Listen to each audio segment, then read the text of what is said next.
Part 1. The night the window opened. Long before the night felt crowded with noise and light, there stood a quiet house on a gentle London street. Inside it lived the Darling family, and on the top floor was a nursery where 3 children slept beneath drifting thoughts and half-finished dreams. Wendy Darling was the eldest. She liked order, stories, and the comforting idea that things would remain where she left them. John liked facts and maps, believing that knowing the shape of the world made it less surprising. Michael, the youngest, liked comfort most of all: soft blankets, warm arms, and the gentle certainty of being tucked in. Every evening, as the house grew quiet, Wendy told stories. They were not grand stories meant to impress, but calm ones about families, about bravery that did not shout, about adventures that ended safely. It was on one such night that something unusual happened. The window, which was always carefully closed, stood open. The curtains stirred as though the room itself were breathing. And then a boy appeared. He was not invited, nor was he frightened. He stood easily on the nursery floor, as though arriving in strange places was something he did every day. Beside him hovered a small light, glowing softly, moving with emotion rather than direction. This was Tinker Bell. The boy's name was Peter Pan. Peter had come looking for something he had lost, his shadow. It slipped away from him often, unwilling to stay where it belonged. Wendy, practical and kind, helped him sew it back on. Peter laughed, pleased more with the moment than the solution. Peter spoke of a place called Neverland. It was an island that existed far away and yet very close, a place shaped by imagination, where time did not press forward, and children did not grow older unless they chose to. Wendy listened carefully. John questioned. Michael simply hoped. When Peter invited them to come, there was no command in his voice, only possibility. With a sprinkle of fairy dust and thoughts that felt light and warm, the children lifted from the floor. Flying did not feel like effort. It felt like remembering something they had once known. London fell away beneath them. Roofs softened into shadows. The city lights faded until only the stars remained, watching quietly as the children crossed the sky. Neverland welcomed them without ceremony. It was an island of many moods. There were forests where the air rested gently between the trees, beaches where the waves did not rush, but breathed, lagoons where mermaids gathered, not playful in the way stories often describe, but observant, thoughtful, their voices low and musical. They watched Wendy and her brothers with curiosity, not hostility. Songs drifted across the water, not meant to impress, but to exist. Further inland lived the lost boys, children who had once fallen out of their prams and had not been claimed. They lived without adults, guided mostly by Peter's confidence and their own instincts. Wendy brought something new. She brought routine. She told stories in the evening, and the boys listened not because they were told to, but because her voice created a calm they had not known before. Not everything in Neverland was gentle. Somewhere beyond the forests, a ship rested on dark water. Its captain was James Hook. Hook carried anger carefully, like something sharp he had learned to hold without cutting himself most of the time. His hand, replaced by a hook, reminded him of Peter every day.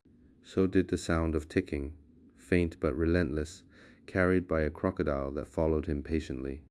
Hook did not rush his revenge. He waited, and waiting in Neverland could feel endless. Part 2. Where time learned to wait.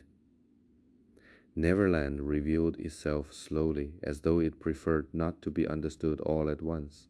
Days did not arrive sharply there. Morning light spread gently across the island, touching treetops first, then the sand, then the quiet water, until everything seemed awake without having been disturbed. Peter moved through this world as if it belonged to him, though he never claimed it.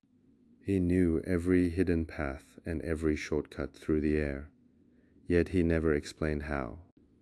For Peter, knowing was not something to be taught. Wendy noticed something early on. Neverland did not rush. Meals were not announced, yet they happened. Sleep came not by command, but by quiet agreement between tired bodies and soft ground. Time did not push forward. It waited. By the lagoon, the mermaids gathered when the water was calm. They did not splash or laugh loudly. Instead, they rested half submerged, their voices drifting just above the surface like mist. Their songs were not meant for applause. They were meant to steady the water, to remind it how to stay still. Wendy sat with her feet near the edge, careful not to disturb them. Sometimes the mermaids watched her closely, as though sensing something familiar in the way she listened rather than spoke. When they sang, Wendy did not interrupt. She learned that in Neverland, listening was often more important than answering. John asked questions about the island, how far it stretched, whether it followed any rules at all. Michael asked fewer questions, content simply to stay close. The Lost Boys lived nearby, their home shaped less by walls than by habit. They slept where the ground felt kindest and gathered wherever Peter happened to stop. They were brave in the careless way of children who had not yet learned to fear consequence. But at night, when Wendy told stories, their courage softened. She told them about homes that waited patiently, about parents who worried quietly, about evenings that ended with blankets and low voices instead of silence. The boys listened, some with eyes half closed, some pretending not to care at all. Peter listened too, though he never admitted it. Somewhere beyond the trees, far enough not to be seen, but close enough to be felt. Captain Hook prepared. His ship did not creak idly. Every sound aboard it had purpose. Footsteps measured, ropes tightened just enough, lanterns kept low. Hook stood at the rail, one hand resting where the hook replaced what had been lost long ago. He did not hate wildly. His anger was quiet, sharpened by memory. Peter Pan had taken something from him. His hand, yes, but more than that, his sense of control. And Hook could not forgive a world in which a boy laughed where a man suffered.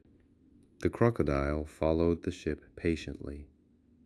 It did not hurry, it did not threaten.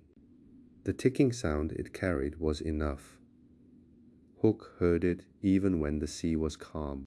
Back on the island, Peter showed Wendy the skies. They flew without destination, drifting above forests and over water that reflected the moon like polished glass. Flying, Wendy noticed, felt different here. It did not lift her away from anything. It simply allowed her to see more.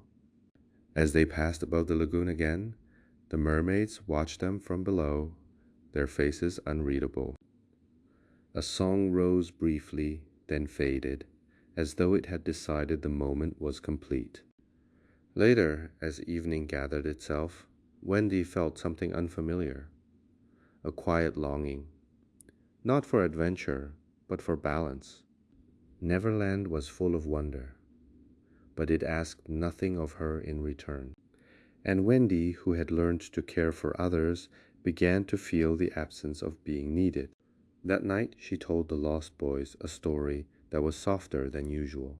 It was about a child who learned that growing older did not mean losing joy. It meant learning how to hold it gently. Peter did not comment, but he stayed until the story ended. Far away, Captain Hook smiled thinly. The island had not noticed him yet, but it would.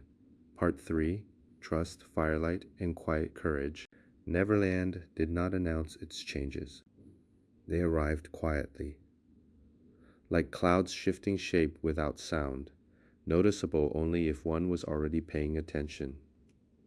It was Wendy who sensed it first. The air felt slightly heavier one afternoon, as though the island itself were holding a thought it had not yet decided to speak aloud. The birds were still there, the light still gentle, but the spaces between sounds felt longer. Peter, as always, noticed nothing unusual.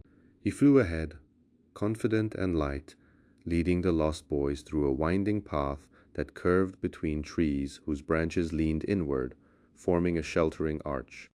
The ground beneath them was soft with fallen leaves, and the forest smelled of earth and quiet. It was there that they found signs of trouble. A stillness where there should have been rhythm. Tiger Lily had not returned. She was the daughter of a tribe that lived beyond the eastern ridge, where the trees opened into wide, calm clearings, and the ground held warmth even after sunset. Her people moved with patience and spoke with care, honoring both silence and sound. When Tiger Lily did not appear at her usual place by the river, the island noticed. Peter acted without urgency, but not without purpose. He listened. Neverland spoke not in words, but in signs. Broken reeds, disturbed sand, the faint echo of footsteps where none should have lingered. Peter followed these signs as easily as others followed maps. The lost boys stayed close. Wendy did not rush them. She had learned that hurrying often caused more harm than delay. They found Tiger Lily near the water's edge, not struggling, not calling out, but waiting. She had been taken briefly by pirates and then left behind when their plans shifted, abandoned not in cruelty, but in carelessness. The danger had passed, but the moment had not been kind. Peter approached her calmly without bravado. He spoke little, but his presence was steady. Tiger Lily met his gaze and nodded once, accepting help without explanation.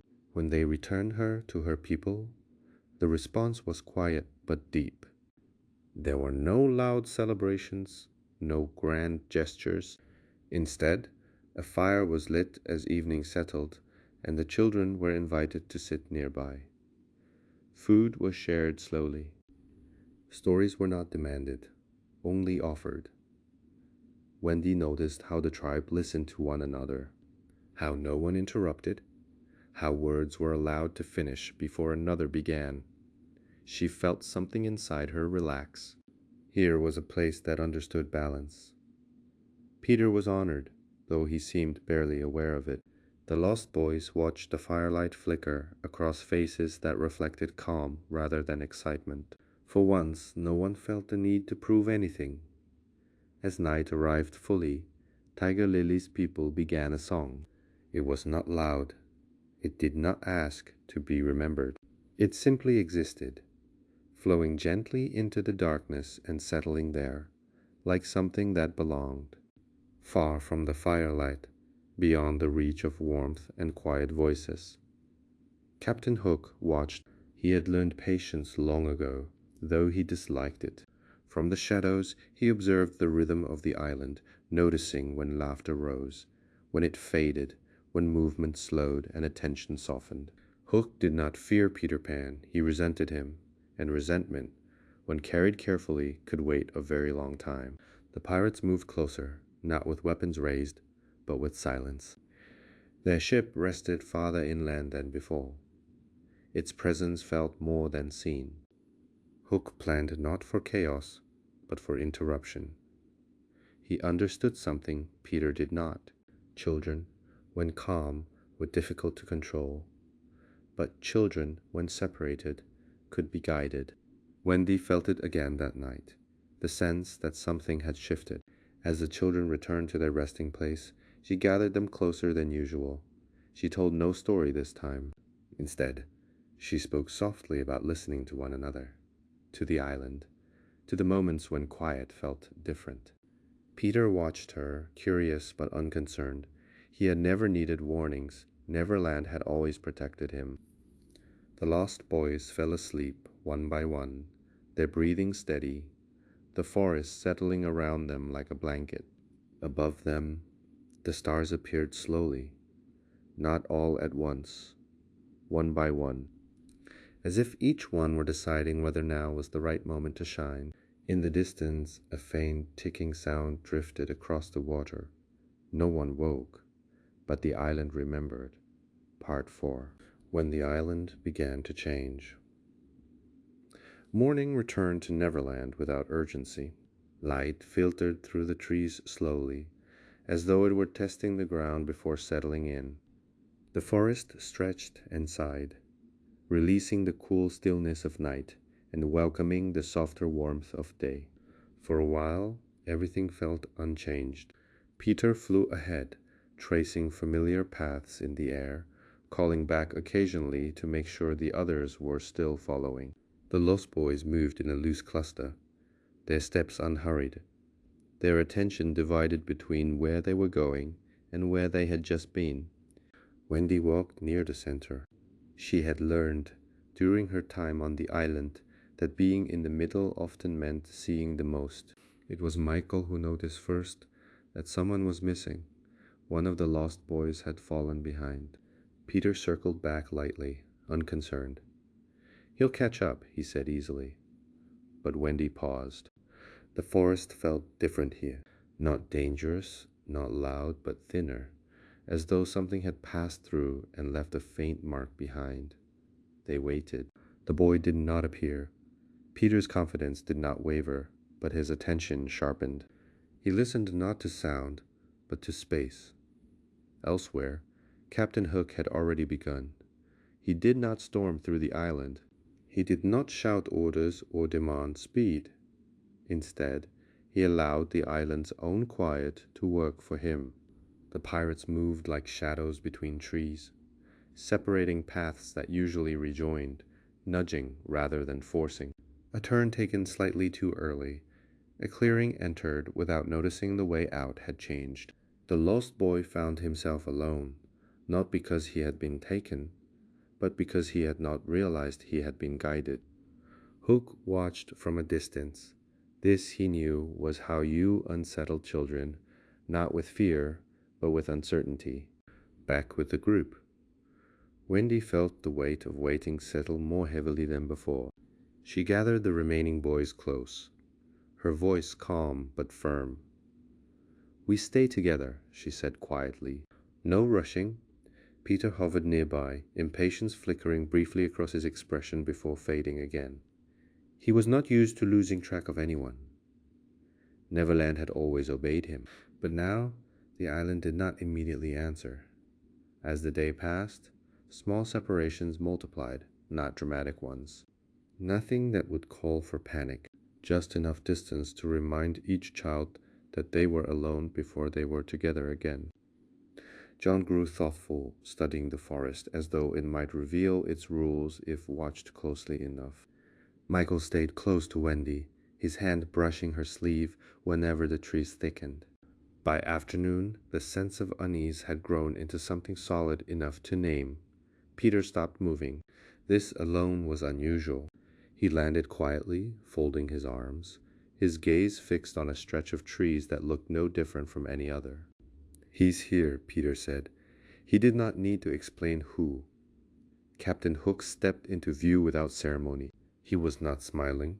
He was not shouting. He stood with the calm of someone who believed time was finally on his side. "Still playing at being brave," Hook said lightly. "Still pretending nothing ever changes." Peter met his gaze, unblinking. "I don't pretend," he replied. "I just don't worry."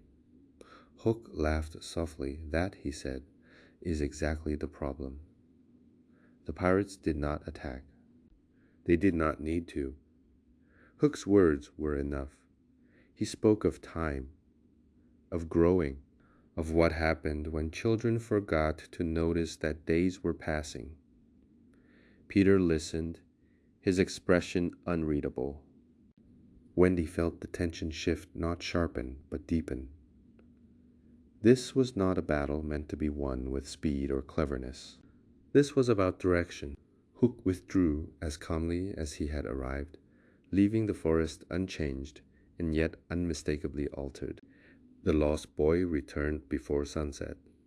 He was unharmed, quiet, and unusually thoughtful. No one asked what he had seen.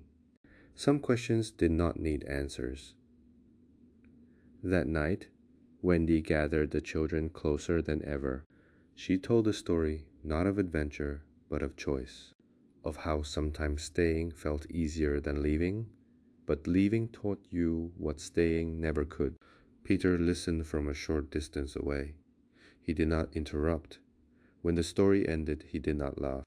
He only looked up at the sky, where the stars were appearing again, slowly, deliberately. For the first time, Peter Pan wondered not about flying or fighting, but about what came next. Neverland, sensing the shift, grew quiet.